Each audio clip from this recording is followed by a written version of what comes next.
Police और Delhi fire विभाग के लिए आज बुधवार का दिन बेहद गहमा गहमी भरा रहा। दरअसल आज सुबह सुबह दिल्ली के कई बड़े स्कूल्स में एक साथ बम होने की कॉल दिल्ली पुलिस और दमकल विभाग को मिली, जिसके बाद हड़कंप मच गया और एक के बाद एक तमाम स्कूलों में जो है वो चेकिंग अभियान चलाया गया। बाकायदा स्कूलों की छुट्टी भी कर दी गई। इस वक्त मैं DPS द्वारका के ठीक सामने मौजूद हूँ।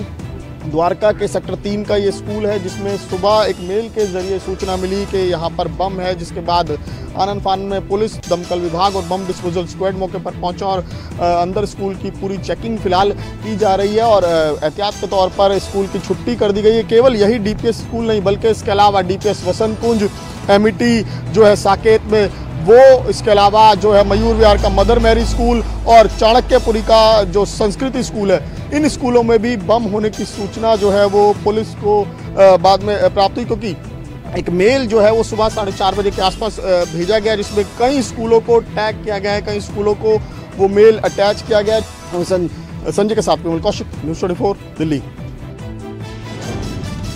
दिल्ली NCR में बम की खबर के बाद सरकार फौरन हरकत में आई। गृह मंत्रालय ने आनन फानन में सुबह एक बैठक भी बुलाई।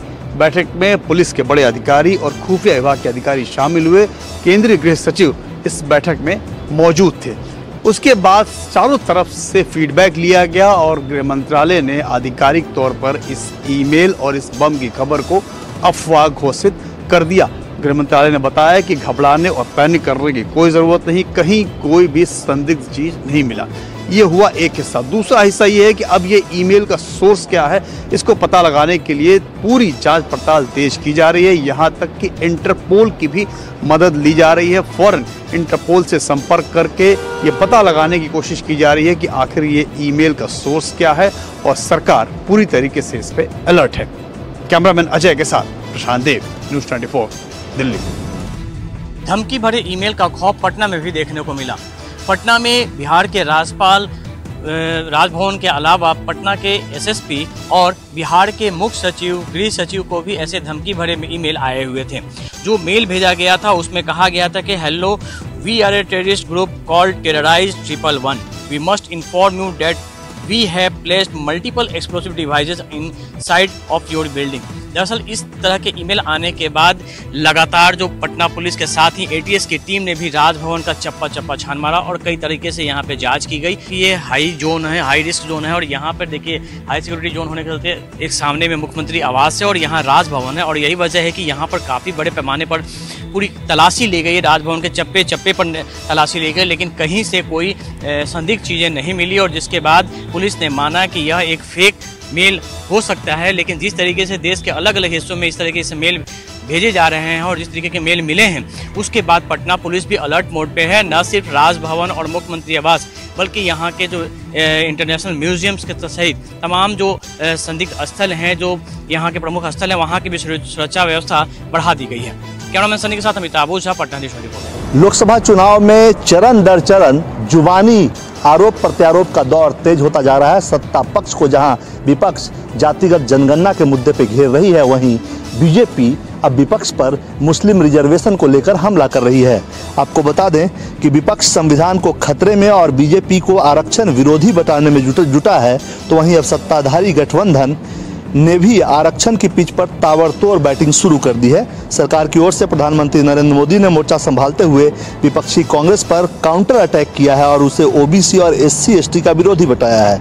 PM मोदी लगातार रैलियों में कांग्रेस को निशाने पर लेते हुए कह रहे हैं कि जो संसद की कार्यवाही रोकते हैं, चुनाव आयोग पर सवाल उठाते हैं, EVM पर सवाल उठाते हैं, अब ये अपने वोट बैंक के लिए संविधान को बदनाम करने निकले हैं और ये गलत आरोप लगा रहे हैं कि बीजेपी संविधान बदलना चाहती है। यानी जातिगत जनगणना की जो पिच विपक्ष ने शुरू किया था, उस पिच पर खेलना विपक्ष ने शुरू किया था, उस पर अब बीजेपी भी ताबड़तोड़ बैटिंग करती हुई नजर आ रही है। कैमरामैन साहिल के साथ कुमार गौरव, न्यूज़ 24 दिल्ली।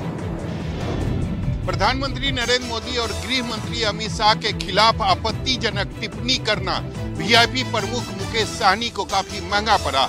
12 घंटे के अंदर ही उनकी Y+ की जो सुरक्षा थी उसको हटा दी गई। सबसे पहले VIP प्रमुख मुकेश सहनी ने प्रधानमंत्री नरेंद्र मोदी पर हमला किया। मुकेश सहनी ने कहा कि आरक्षण को लेकर नरेंद्र मोदी गलत बयानबाजी कर रहे हैं और हमें शर्म आती है कि हमारे देश का प्रधानमंत्री केवल और केवल झूठ बोलता है। उसके बाद मुकेश सहनी ने अमित शाह के बयान पर पलटवार किया कि 10 साल से आपकी सरकार है, आपने क्या किया? आप पिछले 10 सालों से केवल हिजड़ा बनकर ताली बजा रहे हैं। यही आपत्तिजनक बयान पर जो मुकेश सहनी की थी, उस पर सियासी बिहार में घमासान मचा हुआ है। अपनी सुरक्षा हटाए जाने के बाद मुकेश सहनी ने मीडिया के सामने बयान दिया कि वो अपने सम्मान के साथ समझौता नहीं करेंगे और उनकी सुरक्षा जो है वह बिहार की गरीब जनता करेगी।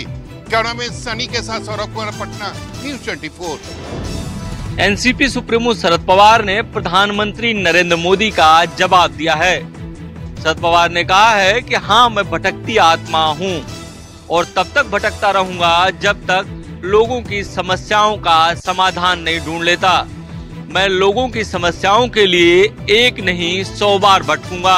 प्रधानमंत्री नरेंद्र मोदी ने इशारों में शरद पवार को भटकती आत्मा कहा था। इतना ही नहीं, शरद पवार ने प्रधानमंत्री के राहुल गांधी पर दिए बयान को भी पलटवार किया है। प्रधानमंत्री नरेंद्र मोदी ने राहुल गांधी को शहजादे कहा था। इस पर शरद पवार ने कहा कि प्रधानमंत्री को राहुल गांधी के परिवार के बारे में बोलने से पहले सोचना चाहिए। उनकी 3 पीढ़ियों ने देश की सेवा की है। इतना ही नहीं, इस विवाद में अब संजय राउत की भी एंट्री हो गई है। संजय राउत ने कहा है कि गुजरात की आत्माएं महाराष्ट्र में भटक रही हैं। क्या मैं संजय के साथ इंद्रजीत सिंह, न्यूज़ 24, मुंबई।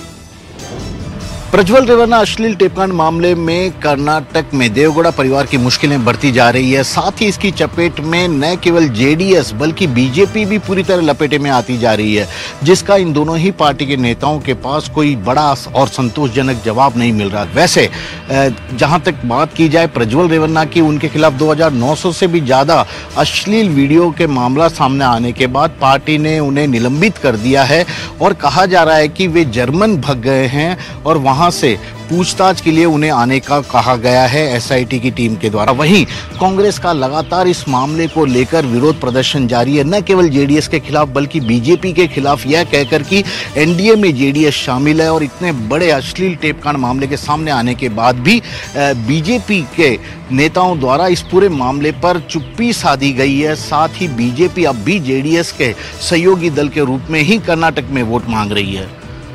श्रीवत्सन, न्यूज़ 24। लोकसभा चुनाव में आखिरकार मुंबई के सभी सीटों पर उम्मीदवारों का ऐलान हो चुका है।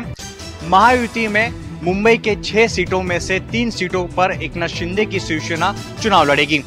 एकनाथ शिंदे ने मुंबई दक्षिण सीट से यामिनी जाधव को उम्मीदवार बनाया है, तो वहीं नॉर्थ वेस्ट सीट से रविंद्र वायकर को चुनावी मैदान में उतारा है। ये दोनों वो चेहरे हैं जिन पर बीजेपी भ्रष्टाचार के आरोप लगाते रही है। रविंद्र वायकर ने हाल ही में उद्धव ठाकरे का साथ छोड़ एकनाथ शिंदे का दामन थामा है। रविंद्र वायकर जोगेश्वरी इलाके से विधायक है और जोगेश्वरी इलाके में ही एक बड़े भूखंड घोटाले का आरोप उन पर है। इन दोनों को उम्मीदवार बनाने के बाद महाविकास आघाड़ी लगातार आक्रामक है। प्रधानमंत्री की जीरो टॉलरेंस पॉलिसी को लेकर सवाल खड़े किए जा रहे हैं। इसके साथ ही एकनाथ शिंदे ने ठाणे और कल्याण डोंबिवली सीट पर भी अपने उम्मीदवार का ऐलान कर दिया है। ठाणे सीट से नरेश मस्के को चुनावी मैदान में उतारा है, तो वहीं कल्याण सीट से एकनाथ शिंदे के बेटे श्रीकांत शिंदे दोबारा चुनावी मैदान में हैं। कैमरा पर्सन सोनाली भारती के साथ अंकुश जायसवाल, न्यूज़ 24 मुंबई। आखिरकार लंबे इंतजार के बाद उत्तर मुंबई लोकसभा सीट से कांग्रेस पार्टी ने अपने उम्मीदवार के नाम का ऐलान कर दिया है। केंद्रीय मंत्री पीयूष गोयल के सामने कांग्रेस पार्टी ने जिला अध्यक्ष भूषण पाटिल को मैदान में उतारा है। मंगलवार को भूषण पाटिल के नाम का ऐलान किया गया। अगर मुंबई की बात करें तो कांग्रेस पार्टी शहर की 6 सीटों में से 2 सीटों पर चुनाव लड़ रही है, जबकि उद्धव गुट ने 4 सीटों पर अपने उम्मीदवार उतारे हैं। मुंबई में कांग्रेस को 2 सीट मिलने से पार्टी में नाराजगी भी देखी गई थी। मुंबई की 6 सीटों में से 2 सीट उत्तर मध्य और उत्तर मुंबई की सीट कांग्रेस के कोटे में गई है। वहीं महायुति में बीजेपी और शिवसेना शिंदे गुट 3-3 सीटों पर चुनाव लड़ रही है। अगर उत्तर मुंबई लोकसभा सीट की बात करें तो यह सीट बीजेपी का गढ़ माना जाता है। यहां से पार्टी ने 2 बार के मौजूदा सांसद गोपाल शेट्टी का टिकट काट कर जो है केंद्रीय मंत्री पीयूष गोयल पर दांव लगाया है। कैमरामैन संजय के साथ राहुल पांडे, न्यूज़ 24 मुंबई। पंजाब में कांग्रेस पार्टी को बड़ा झटका लगा है। पंजाब के धूरी से कांग्रेस के पूर्व विधायक दलबीर सिंह गोल्डी आज आम आदमी पार्टी में शामिल हुए। पंजाब के मुख्यमंत्री भगवंत मान ने खुद दलबीर गोल्डी को अपने हाथों से पट्टा पहनाकर पार्टी में शामिल कराया। इस दौरान मुख्यमंत्री भगवंत मान ने कहा कि आम आदमी पार्टी परिवार में एक बेहद युवा, उत्साहित और मेहनती नेता शामिल हुआ है। वे दलबीर गोल्डी का स्वागत करते हैं जो अपने परिवार के साथ पार्टी में शामिल हुए हैं। दलबीर गोल्डी ने कहा कि मैं भगवंत मान के खिलाफ लड़ा था, आज इन्होंने मुझे अपने साथ बैठाया। भगवंत मान सांसद रहते हुए भी मेरे साथ रहे हैं। उन्होंने कहा कि ये आप में युवाओं को मौका मिलता है, इसके लिए इसी के साथ ही दलबीर ने ये भी दावा किया कि उन्होंने कांग्रेस पार्टी छोड़ी नहीं है बल्कि उन्हें निकाला गया है। आम आदमी पार्टी ने दलबीर को पार्टी में शामिल कराने में बिल्कुल ही मौका जो है वो नहीं गंवाया। चंडीगढ़ से कैमरा पर्सन अजय राणा के साथ अमित पांडे, न्यूज़ 24। पंजाब की राजनीति धीरे धीरे गरमाने लगी है और इसी के चलते ही कांग्रेस पार्टी ने भी 12 सीटों का ऐलान कर दिया है। लेकिन वहीं पर कांग्रेस के दिग्गज नेताओं को भी चुनाव मैदान में उतार दिया गया है और कहीं ना कहीं संदेश दिया गया है कि कांग्रेस एक एक सीट को लेकर काफ़ी गंभीर है। और यही कारण है कि पूर्व मुख्यमंत्री चरणजीत सिंह चन्नी को जालंधर से उतारा गया है, तो सुखजिंदर सिंह रंधावा जो राजस्थान कांग्रेस के इंचार्ज हैं उनको गुरदासपुर से चुनाव मैदान में उतारा गया है। इसी तरह प्रदेश कांग्रेस के अध्यक्ष अमरिंदर सिंह राजा बड़िंग को लुधियाना में रवनीत बिट्टू के खिलाफ उतारा गया और कहीं ना कहीं संदेश देने की कोशिश की जा रही है कि कांग्रेस एक एक सीट के ऊपर पूरी लड़ाई लड़ने के लिए तैयार है और जो कांग्रेस की सेना है उसको चुनाव मैदान में उतार दिया गया है। अब देखने वाली बात होगी कि आने वाले समय में जब पंजाब का रण पूरी तरह से गरमा जाएगा तो कांग्रेस कितनी सीटों पर अपनी विजय पताका लहरा पाएगी। कैमरामैन गंभीर सिंह राणा के साथ विशाल अंग्रेज, न्यूज़ 24 चंडीगढ़। पूर्व सांसद और बाहुबली नेता धनंजय सिंह को आज बरेली की जेल से रिहा कर दिया गया। इलाहाबाद हाईकोर्ट के आदेश के बाद आज धनंजय सिंह बरेली की जेल से रिहा कर दिए गए हैं। जेल से निकलने के बाद धनंजय ने कहा कि मुकदमा पूरी तरह से फर्जी है। धनंजय सिंह ने ये भी कहा कि फर्जी मुकदमे में सजा हुई थी। 2020 में फर्जी मुकदमा दायर किया गया था। माननीय उच्च न्यायालय ने आज मुझे जमानत दी है। धनंजय ने ये भी कहा कि मेरी पत्नी बहुजन समाज पार्टी के टिकट से जौनपुर सीट पर चुनाव लड़ रही है। मैं यहाँ से सीधा जौनपुर अपने क्षेत्र में जाऊंगा और उसके लिए प्रचार करूंगा। यहाँ आपको ये भी बता दें कि बीती 6 मार्च से ही धनंजय सिंह अपहरण और जबरन वसूली के मामले में जौनपुर की जेल में बंद थे। हालांकि बाद में प्रशासनिक आधार पर उनका ट्रांसफर बरेली जेल में कर दिया गया था। कैमरा पर्सन मिंटू सिंह के साथ अशोक तिवारी, लखनऊ, न्यूज़ 24। लोकसभा चुनाव के मद्देनजर प्रधानमंत्री आज से 2 दिनों के गुजरात दौरे पर क्षत्रिय आंदोलन की आग बुझेगी या धीमी पड़ेगी, इस पर सबकी है नजर। राजकोट से शुरू हुआ क्षत्रिय आंदोलन इस समय पूरे गुजरात में फैल चुका है। रूपाला की टिप्पणी से नाराज क्षत्रियों ने इस तरह के कई रथ पूरे गुजरात में इस समय चल रहे हैं, जिसके जरिए लोगों से अपील की जा रही है कि वो बीजेपी को मतदान न करते हुए उनके विरोध में मतदान करें। और ऐसे में अब प्रधानमंत्री आज से 2 दिन के गुजरात दौरे पर हैं। आज बनासकांठा के डीसा और साबरकांठा के हिम्मतनगर में उनकी जनसभाएं हैं और कल जामनगर, सुरेंद्रनगर, जूनागढ़ और इसके अलावा खेड़ा में प्रधानमंत्री सभा करेंगे। इस तरह से 2 दिनों के अंदर 6 सभाएं कर प्रधानमंत्री की एक कोशिश है कि लोकसभा के अंदर एक बार फिर से गुजरात में 26 में से 26 सीटों पर जीत हासिल की जाए। लेकिन देखना होगा कि क्षत्रिय आंदोलन की आग कुछ धीमी, मध्यम या फिर बुझती है प्रधानमंत्री के दौरे से। कैमरामैन प्रभात साहब, भूपेंद्र सिंह, अहमदाबाद, न्यूज़ 24।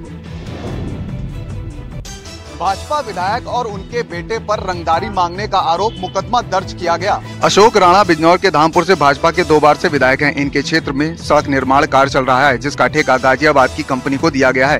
कंपनी में अपना एक प्लांट शिवकला थाना क्षेत्र फीना इलाके में लगाया हुआ है। इस कंपनी के मैनेजर रघुवीर पुंडीर ने थाने में शिकायत दर्ज कराई है, जिसमें बताया गया है कि कंपनी के मिक्सिंग प्लांट पर सोमवार देर रात करीब 15 से 20 हथियारबंद आरोपियों ने घुसकर आगजनी और फायरिंग की। फायरिंग में उनका गार्ड महिपाल घायल हो गया, जिसमें अस्पताल में इलाज कराया जा रहा है। प्लांट में मशीनों, गाड़ियों और बाइक में आग लगा दी गई। वारदात का आरोप धामपुर से भाजपा विधायक अशोक राणा और उनके बेटे प्रियंकर राणा पर लगाया गया है। वहीं इस पूरे मामले में बिजनौर पुलिस अधीक्षक नीरज कुमार जादौन ने बताया कि तहरीर के आधार पर मुकदमा दर्ज कर लिया गया है। 2 लोगों की गिरफ्तारी की गई है। साथ ही इस घटना में जो भी शामिल है उसके विरुद्ध कठोर कार्रवाई की जाएगी। कैमरा पर्सन मिंटू सिंह के साथ मनोज पांडे, लखनऊ न्यूज 24। सुल्तानपुर से बीजेपी उम्मीदवार मेनका गांधी ने आज अपना नामांकन पत्र दाखिल कर दिया। नामांकन दाखिल करने से पहले उन्होंने एक भव्य रोड शो भी निकाला। मेनका गांधी के साथ आज नामांकन में शामिल होने वाले लोगों में उत्तर प्रदेश सरकार के 2 कैबिनेट मंत्री भी मौजूद थे। निषाद पार्टी के राष्ट्रीय अध्यक्ष और कैबिनेट मंत्री संजय निषाद और इसके अलावा अपना दल के वरिष्ठ नेता और यूपी सरकार के कैबिनेट मंत्री आशीष पटेल भी शामिल हुए। मेनका गांधी एक बार फिर से सुल्तानपुर से ही किस्मत आजमा रही हैं। पिछली बार वो बहुजन समाज पार्टी के उम्मीदवार चंद्रभद्र सिंह से महज 14,000 मतों से जीत हासिल कर पाई थी।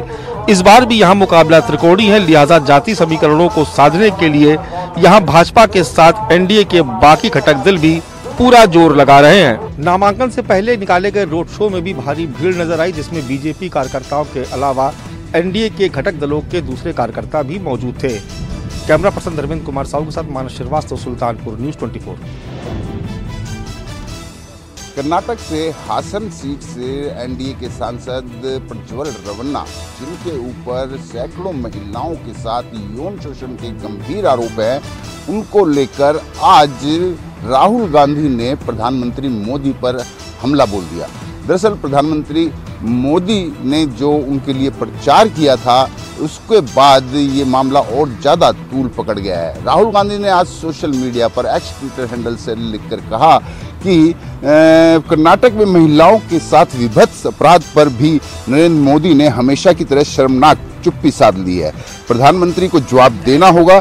सब कुछ जानकर भी सिर्फ वोटों के लिए उन्होंने सैकड़ों बेटियों को शोषण करने वाले का प्रचार क्यों किया।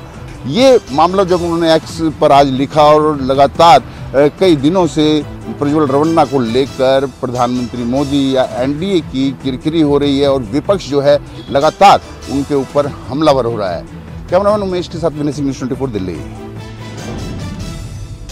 पाकिस्तान द्वारा पाले गए आतंकी जम्मू कश्मीर के घने जंगलों में छिपे रहते हैं, क्योंकि जंगलों के बीचों बीच कई हाइडआउट्स होते हैं। हाइडआउट्स में आतंकी अपना हथियार, गोला बारूद छिपाते हैं, खुद छिपे रहते हैं ताकि हमारे बहादुर जवानों की निगाहों से बच सकें। लेकिन कैसे भारतीय सेना जम्मू कश्मीर पुलिस के ऑफिसरों को ट्रेन कर रही है ताकि अगर आतंकी जंगल में छिपे हुए हैं तो चुन चुनकर तमाम पाकिस्तान द्वारा पाले गए आतंकियों को ढेर करना है। यहाँ पर आप देखिए कि जवानों को ये कैसे सिखाया जा रहा है। जंगल को बीचों बीच जो है जवानों को ट्रेन किया जा रहा है कि जवान पूरी तरह से अलर्ट रहे। अगर आतंकियों का सामना जंगल में उनसे होता है तो कैसे आपने जो है एक गोली से एक दुश्मन का काम तमाम करना है, यानी एक गोली से एक आतंकी का काम तमाम करना है। ये आप देखिए लगातार जो जवान है वो पूरे जंगल के बीचों बीच फैले हुए हैं और यही होती है रियल टाइम सिचुएशन जब हमारे बहादुर जवान जंगल के बीचों बीच जाते हैं और जंगल में विजिबिलिटी ना के बराबर होती है। कैमरामैन पवन के साथ Pankaj Sharma, news 24, core battle school, Bhalra, Bhaderwah. भारतीय मौसम विभाग ने एक चेतावनी जारी की है और ये चुनावों से इसको जोड़कर देखा जा रहा है, क्योंकि अगले 2 चरणों में जिन जिन इलाकों में चुनाव है वहां पर लू जो है वो बड़ी परेशानी बन सकती है और लोगों को भारी परेशानियों का सामना कर सकता है और इसी वजह से हो सकता है कि मतदान के परसेंटेज पर भी बहुत ज़्यादा फर्क पड़े। यहाँ आपको बता दें अधिकतम तापमान 35 डिग्री सेल्सियस से ऊपर रहेगा। इनमें से 136 निर्वाचन क्षेत्रों में अधिकतम तापमान 40 डिग्री से अधिक होने का अनुमान है। इससे भीषण गर्मी पड़ने के आसार हैं। जम्मू कश्मीर में बर्फबारी की आशंका है और पश्चिम बंगाल में भारी लू चलने की संभावना जताई जा रही है। ऐसे में ये भविष्यवाणी का इसलिए भी जरूरी है खबर पहुंचाना, जिससे कि लोग अलर्ट रहें और जब मतदान करने जाएं तो सावधानी बरतें। कैमरामैन प्रहलाद के साथ व्याकुपाल, दिल्ली। यूपी के वाराणसी देश के 30 एयरपोर्ट को बम से उड़ाने की मिली धमकी। एक अज्ञात ईमेल एयरपोर्ट निदेशक को आया, उसमें लिखा था कि वाराणसी समेत देश के 30 एयरपोर्ट पर उड़ाने की धमकी। धमकी भरे मेल मिलने के बाद एयरपोर्ट पर हाई अलर्ट जारी कर दिया गया। मेल में लिखा था कि हमने सभी एयरपोर्ट पर बम लगा दिया है, जो एक रिमोट के बटन दबाते ही ब्लास्ट हो जाएगा। मेल मिलने के बाद आनन फानन पर एयरपोर्ट पर कॉन्फ्रेंस हाउस पर आपात बैठक बुलाई गई, जिसमें CISF पुलिस कमिश्नरेट समेत विभिन्न खुफिया एजेंसी शामिल थी। वहीं इस मामले में सुरक्षा एजेंसियों को सूचना देने के साथ ही अलर्ट घोषित कर दिया गया है। कैमरा पर्सन मिंटू सिंह के साथ मनोज पांडे, लखनऊ न्यूज 24। गुजरात में लगातार तीसरे दिन पकड़ी गई करोड़ों की ड्रग्स। गुजरात में समंदर से लेकर शहर तक कहीं हो रही है ड्रग्स की स्मगलिंग, तो कहीं फैक्ट्री में बनाई जा रही है ड्रग्स। पहले दिन एनसीबी और गुजरात एटीएस की संयुक्त कार्रवाई में गुजरात के गांधीनगर, जालोर के भिनमाल और जोधपुर ग्रामीण इलाके से एमडी ड्रग्स बनाने की फैक्ट्री पकड़ी गई और 300 करोड़ की ड्रग्स और केमिकल जब्त कर कुल 13 को गिरफ्तार किया गया। दूसरे दिन गुजरात के ही पोरबंदर के समुद्री इलाके से पाकिस्तानी बोट में स्मगल की जा रहे 600 करोड़ की ड्रग्स के साथ 14 पाकिस्तानियों को भी गिरफ्तार कर लिया गया। ये ड्रग्स पाकिस्तान से निकलकर पोरबंदर होते हुए श्रीलंका पहुंचानी थी। जबकि तीसरी घटना में गुजरात एटीएस और एनसीबी ने पोरबंदर के समुद्री इलाके से ही पाकिस्तान से आ रही 60 करोड़ की 173 किलो हशीश जब्त कर 5 को गिरफ्तार कर लिया। पिछले 3 दिनों में करीबन 890 करोड़ की ये ड्रग्स जब्त की गई है। कैमरा प्रभात साथ सुरेंद्र सिंह, अहमदाबाद न्यूज। क्या चूहे के काटने से किसी की मौत हो सकती है? फिलहाल दिल्ली पुलिस के सामने ऐसा ही सवाल है। दरअसल दिल्ली के मीठापुर इलाके में एक शख्स जो है वो पुलिस को गंभीर अवस्था में मिला और जब उसको उस अस्पताल ले जाया गया तब तक उसकी मौत हो चुकी थी। और दरअसल उस शख्स के आँख, होंठ और चेहरे पर कई जगह घाव थे और जो जानकारी मिली कि मृतक का नाम गोपाल गुप्ता है, जो कि नशे का आदी था और एक सिक्योरिटी गार्ड काम करता था। और दरअसल बीती रात वो बुरी हालत में था नशे की और उसके बाद वो एक दुकान के अंदर सो गया, जो कि उसी के एक जानकार की टायर पंचर लगाने की दुकान थी, वहाँ पर वो सो गया। और सुबह जब लोगों ने दिखा तो वो पूरी तरह से लहूलुहान था, ज़्यादा खून बहने से उसकी मौत हो गई। बहरहाल पुलिस जो प्राइमा फेसी है वो यही लग रहे हैं कि शायद चूहे के काटने से उसकी मौत हुई और बहरहाल उसके शव को पोस्टमार्टम के लिए भेज दिया गया है। आखिर पोस्टमार्टम रिपोर्ट आने के बाद ही मौत की असली वजह साफ हो पाएगी। हम संसाइल के साथ कौशिक, न्यूज़ 24 दिल्ली।